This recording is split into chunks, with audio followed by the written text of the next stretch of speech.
បាទមេរៀនបន្ទាប់គឺយើងសិក្សាពាក់ព័ន្ធជាមួយនឹងមេរៀនទី2និយាយអំពី Advanced Java Data Structure ចឹងនៅក្នុងនោះគឺយើងមាន learning outcome ចំនួន5ដែរបាទគឺទី1ស្វែងយល់អំពី structure ដែលមានលក្ខណៈខុសគ្នាបាទដូចជា array linked list បាទ stack quote tree ហើយនិង hash map បាទទី2គឺយើងអនុវត្តមួយពី stack ហើយនិង Azure ដើម្បីប្រើប្រាស់ជាមួយ Java collection ទី3គឺយើងសិក្សាពាក់ព័ន្ធជាមួយនឹងការសរសេរ algorithm បាទជាមួយពាក់ព័ន្ធជាមួយនឹង sorting ហើយនិង searching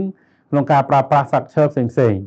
ទី4គឺយើងប្រើប្រាស់ hash map ឬក៏ tree map ដើម្បី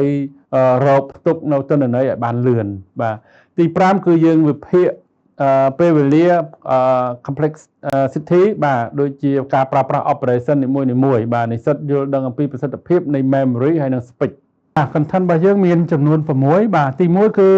ត្រៀមបញ្ចូលចំណេះដឹង data structure មូលដ្ឋានដូចជា array ហើយនិង linked list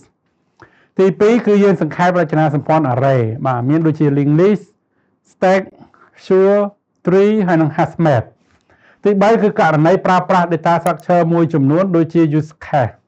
ទី4គឺការអនុវត្ត stack និង Azure ដោយប្រើប្រាស់ Java collection framework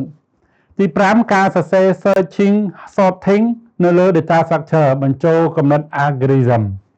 ទី6គឺ hash map និង tree map បាទដំណើរការ key ដូចជា value ដើម្បីល្បឿននៃការរុករកទិន្នន័យបាទរបបរកទិន្នន័យ